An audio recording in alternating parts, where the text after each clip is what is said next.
Hello दोस्तों, स्वागत है आप लोगों का हमारे चैनल पे। तो आज मैं आप लोगों के लिए फिर एक नया जॉब नोटिफिकेशन लेकर आ गया हूँ, जो कि कार्यालय जिला एवं सत्र न्यायाधीश कोरिया बैकुंठपुर छत्तीसगढ़ से निकल के आ रहा है। ठीक है, यहाँ पर बैकुंठपुर दिनांक 8/2/2022 से निकल गया है ना। तो आवेदन जमा करने की अंतिम तिथि आप लोग देख सकते हैं, दिनांक 10/3/2022 से के संध्या 5 बजे तक स्पीड पोस्ट अथवा रजिस्टर्ड डाक के माध्यम से आप लोगों को आवेदन करना है ना। तो ये जो आवेदन है वो ऑफलाइन है, तो आप लोग ऑफलाइन भरेंगे। ठीक है, कैसे भरना है, क्या है, ये सब प्रोसेस नीचे आप लोगों को बताऊंगा। सबसे पहले आप लोग देख सकते हैं, जिला न्यायालय कोरिया बैकुंठपुर स्थापना अंतर्गत तृतीय श्रेणी स्टेनोग्राफर सहायक ग्रेड 3 कर्मचारियों के निम्नांकित रिक्त पदों पर सीधी भर्ती हेतु छत्तीसगढ़ शासन निधि एवं विधायी कार्य विभाग मंत्रालय महानदी भवन रायपुर का पत्र क्रमांक 11-23/5/2875/21 ब छत्तीसगढ़ 2021 रायपुर दिनांक 26/10/2021 तथा छत्तीसगढ़ शासन विधि एवं विधायी कार्य विभाग मंत्रालय महानदी भवन रायपुर से ये सब है। उसके बाद यहाँ पर दिनांक 13/2/2020 के अनुसार अर्हता प्राप्त सरगुजा संभाग के स्थानीय निवासी भारतीय नागरिक से जिला न्यायालय कोरिया बैकुंठपुर में दिनांक 10/3/2022 के संध्या 10 बजे तक निर्धारित प्रारूप में आवेदन पत्र आमंत्रित किए जाते हैं। ठीक है, आप लोग समझ गए होंगे। उसके बाद यहाँ से रिक्त पदों का विवरण सामान्य स्थापना हेतु। ठीक है, यहाँ पर देख सकते हैं रिक्त पद है स्टेनोग्राफर हिंदी, स्टेनोग्राफर अंग्रेजी और तीसरा सहायक ग्रेड 3 सेल अमीन, आवेदिका, लेखक, प्रतिलिपिकार, है ना। और यहाँ पर टोटल देख सकते हैं। सबसे पहले रिक्त पदों की संख्या देख सकते हैं। स्टेनोग्राफर के लिए 2 पद दिए हैं, है ना। और हिंदी इंग्लिश के स्टेनोग्राफर के लिए 1 पद, सहायक ग्रेड 3 के लिए 3, ऐसे करके दिया है। 6 पद टोटल दिया है। ठीक है, अनुसूचित जाति, अनुसूचित जनजाति, ये सब दिया है ना। आप लोग पद का जो है डिटेल्स आप आराम से देख सकते हैं। यहाँ पर टिप देखिए, आवश्यकता अनुसार उपरोक्त पदों की संख्या में कमी अथवा वृद्धि की जा सकेगी। ठीक है, तो आप लोग इसमें निश्चिंत रहे, पद में बढ़ोतरी भी किया जा सकता है और कम भी किया जा सकता है। ठीक है, अब देखिए, परीक्षा तिथि में परिवर्तन करने का अधिकार जिला एवं सत्र न्यायाधीश कोरिया बैकुंठपुर के पास सुरक्षित रहेगा। ठीक, आप लोग समझ गए होंगे। दूसरा देखिए, भर्ती की पात्रता एवं शर्तें। स्टेनोग्राफर हिंदी के पद के लिए वेतनमान देख सकते हैं। वेतन मैट्रिक्स के लेवल 7 के लिए 28,791 ग्रेड वेतन 2800, है ना। अब बस शैक्षणिक योग्यता देख सकते हैं, कम है। किसी भी मान्यता प्राप्त विश्वविद्यालय से आरक्षित वर्ग के अभ्यर्थी के लिए न्यूनतम 40% तथा अनारक्षित वर्ग के लिए न्यूनतम 45% अंक के साथ स्नातक परीक्षा उत्तीर्ण करने का प्रमाण पत्र होना चाहिए। ठीक है, उसके बाद देखिए, छत्तीसगढ़ मध्य प्रदेश शीघ्र लेखन मुद्र लेखन परीक्षा बोर्ड द्वारा या शासन द्वारा मान्यता प्राप्त किसी अन्य समकक्ष बोर्ड से हिंदी शीघ्र लेखन या मुद्र लेखन परीक्षा उत्तीर्ण करने का प्रमाण पत्र होना चाहिए। ठीक है। उसके बाद विश्वविद्यालय या राज्य सरकार या केंद्र सरकार द्वारा मान्यता प्राप्त संस्था में diploma in computer application DCA प्रमाण पत्र के साथ MS वर्ड तथा इंटरनेट का न्यूनतम कंप्यूटर ज्ञान। ठीक है। अब देखिए स्टेनोग्राफर अंग्रेजी के पद के लिए। ठीक है। इसमें भी वेतनमान वही दिया गया है ना। और जो है शैक्षणिक योग्यता भी देख सकते हैं वही है। और थोड़ा सा ये इंग्लिश में है। इंग्लिश में आप लोगों को जो है जो भी परीक्षा जो है पूर्ण करना है, जो कि आपका प्रमाण पत्र जो है अंग्रेजी में रहना चाहिए, ये बोल रहा है। ठीक है।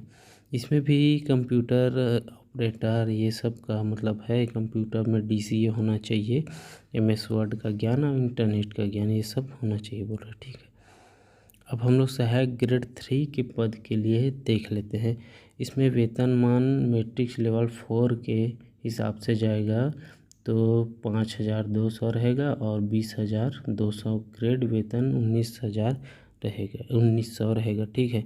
उसके बाद शैक्षणिक योग्यता में आप लोग देख सकते हैं किसी भी मान्यता प्राप्त विश्वविद्यालय से आरक्षित वर्ग के अभ्यर्थी के लिए न्यूनतम 40% तथा अनारक्षित वर्ग के लिए न्यूनतम 45% अंक के साथ स्नातक परीक्षा उत्तीर्ण करने का प्रमाण पत्र होना चाहिए। ठीक है। इसमें भी छत्तीसगढ़ मध्य प्रदेश शीघ्र लेखन मुद्रा लेखन परीक्षा बोर्ड द्वारा या शासन द्वारा मान्यता प्राप्त किसी भी अन्य समकक्ष बोर्ड से हिंदी मुद्रा लेखन परीक्षा उत्तीर्ण करने का प्रमाण पत्र होना चाहिए। इसमें हिंदी में दिया है ना।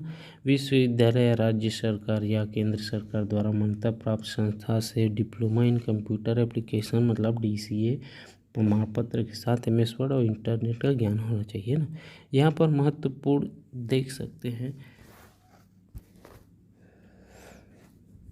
यह सुनिश्चित करने की जिम्मेदारी स्वयं आवेदक की होगी कि वे आवेदक पत्र के लिए निर्धारित समस्त अर्हताओं तथा शर्तों को पूरा करते हैं। अतः आवेदन पत्र अर्हता की जांच स्वयं कर ले और अर्हता की समस्त शर्तों को पूरा करने पर ही आवेदन पत्र भरे। इसके कहने का मतलब ये है कि आप लोग इसमें भरते हैं फॉर्म, तो आप लोग जो भी अर्हता इसमें दिया है, कहने का मतलब एजुकेशन क्वालिफिकेशन एज ये सब में अगर आते हैं इसके इस आवेदन पत्र मतलब इस जो है नोटिफिकेशन के हिसाब से, तो आप लोग इसमें भर सकते हैं। ठीक है।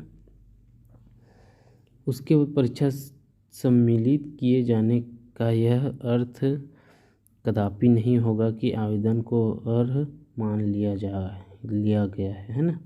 चयन के किसी भी स्तर पर आवेदन अर्हता पाए जाने पर उसका आवेदन निरस्त कर उसकी जिम्मेदारी उम्मीदवार समाप्त कर दी जाएगी। मतलब अगर आपके जो आवेदन पत्र में कोई भी त्रुटि पाया गया तो आपको निरस्त कर दिया जाएगा आवेदक को। ठीक है।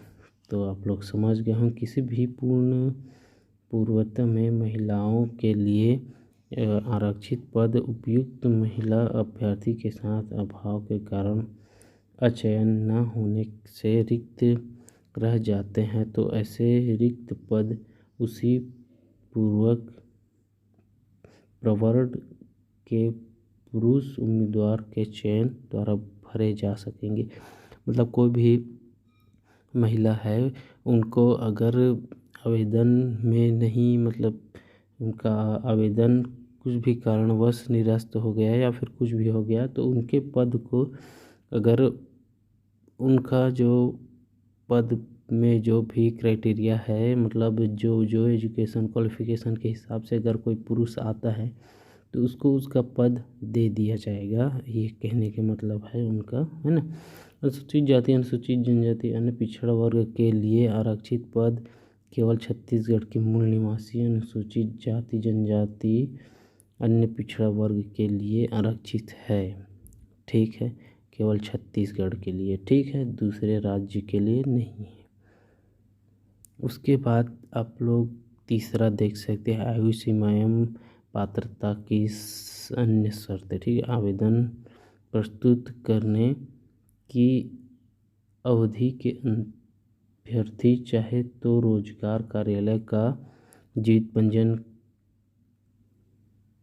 क्रमांक एवं दिनांक का उल्लेख करते हुए रोजगार कार्यालय के पंजीयन प्रमाण पत्र की स्वयं द्वारा प्रमाणित छाया प्रति संलग्न कर प्रस्तुत कर सकता है।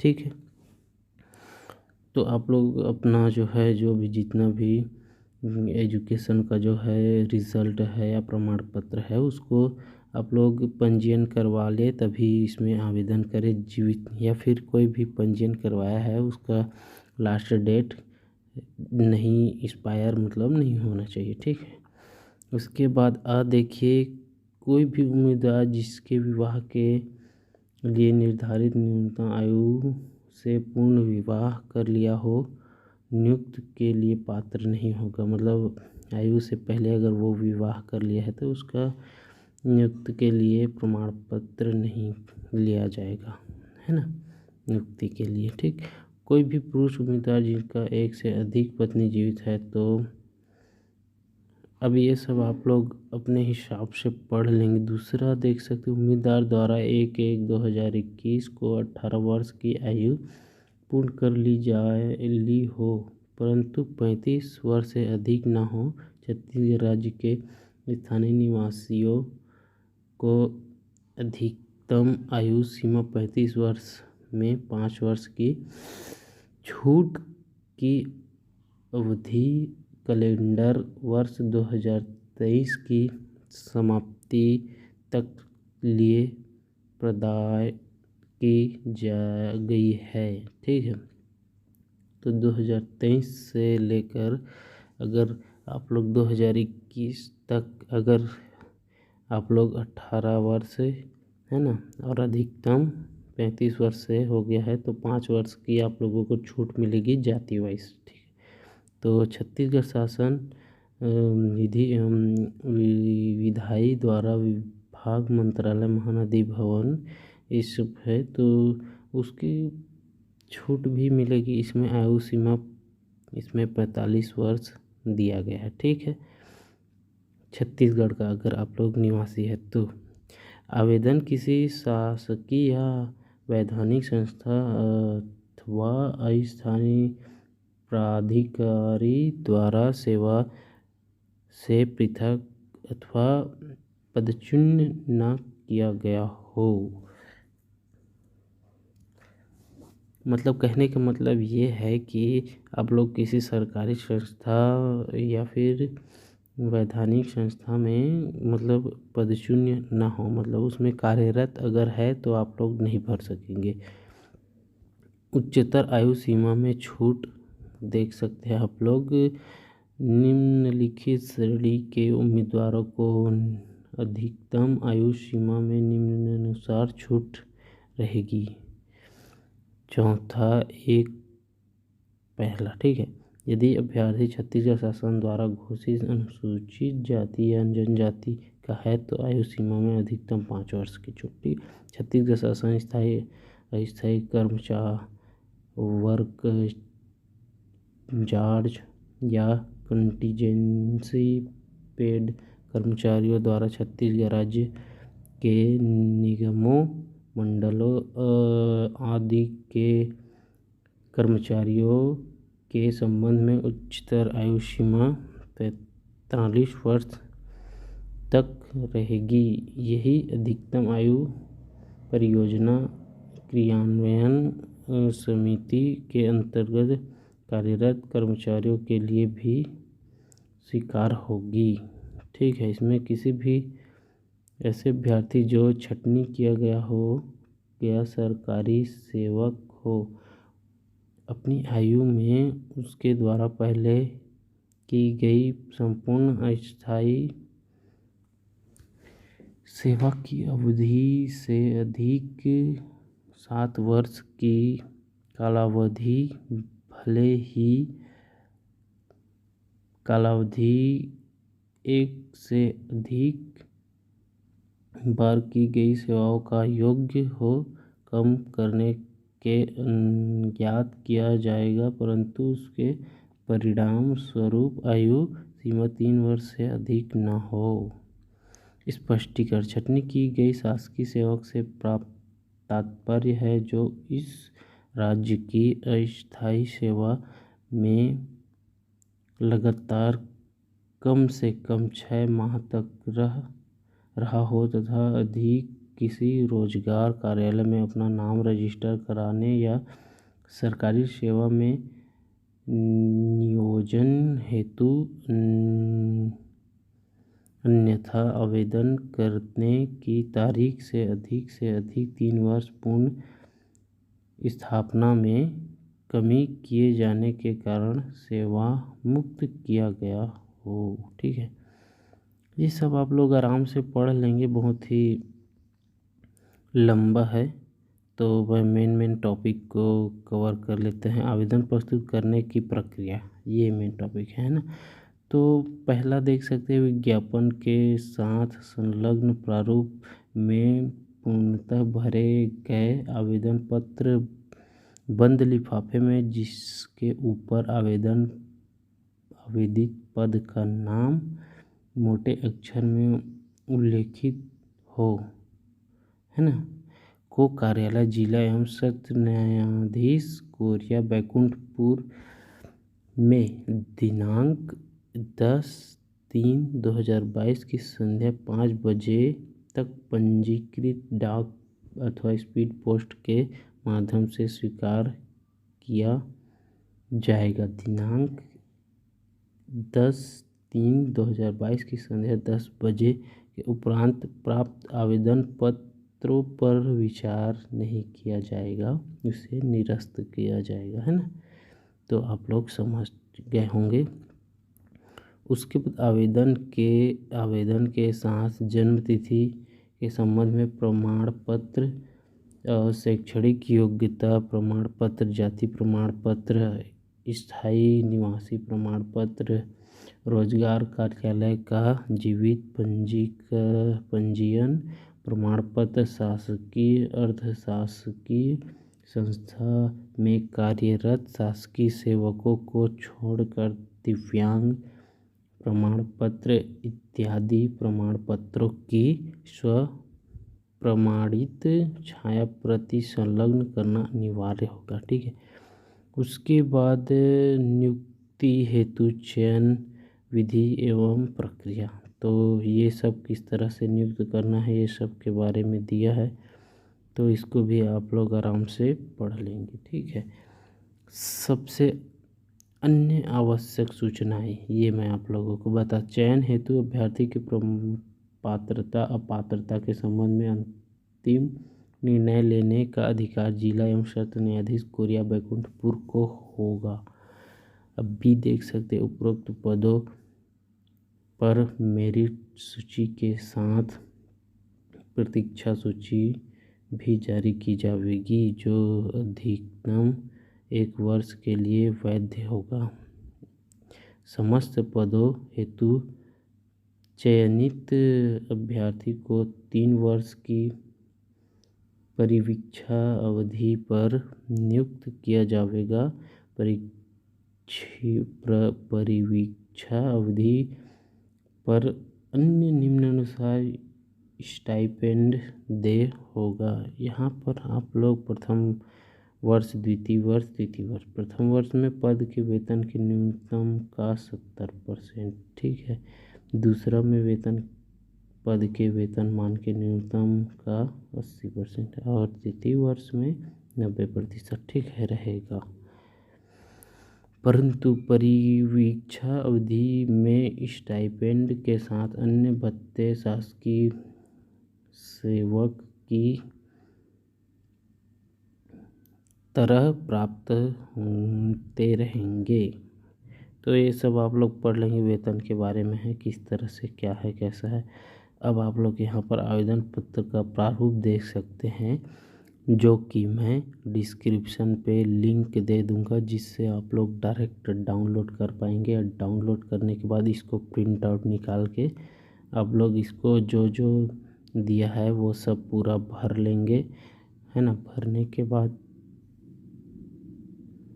के बाद आप लोग इसे वहीं पर जो है बैकुंठपुर वाला जो है उसमें यहाँ से फिर आप लोग डाउनलोड करेंगे। नोटिफिकेशन को डाउनलोड करने के बाद प्रिंट आउट निकलवा के उसको बंद लिफाफे में, लिफाफा आप लोगों के एरिया में मिल जाएगा, जहाँ से आप लोग प्रिंट आउट निकलवाएंगे। वो 2 पेज का है, उसको आप लोग निकलवा लेंगे प्रिंट आउट। फिर उसको भर के आप लोग जिस तरीक़ा से इसमें बताया गया है उसी तरीक़ा से भर लेना है। भरने के बाद आप लोगों को स्पीड पोस्ट या फिर डाक पोस्ट के माध्यम से यहाँ पर कार्यालय जिले एवं सत्र न्यायाधीश कोरिया बैकुंठपुर का जो है छत्तीसगढ़ का एड्रेस जो भी है डाल देंगे। उसके बाद आप लोग स्पीड पोस्ट या डाक पोस्ट द्वारा भेज देंगे, ठीक है।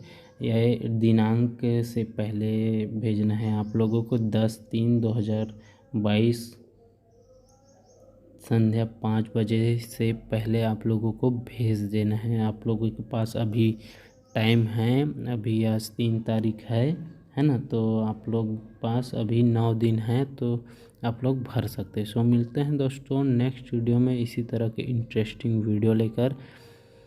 Bye bye. अगर आप लोग नए हैं तो हमारे चैनल को सब्सक्राइब कर ले दोस्तों, ताकि आप लोगों को ये सब की जानकारी सबसे पहले मिलती रहे, है ना। और बेल नोटिफिकेशन को भी ऑन कर लीजिएगा। तो मिलते हैं नेक्स्ट वीडियो में। Bye bye.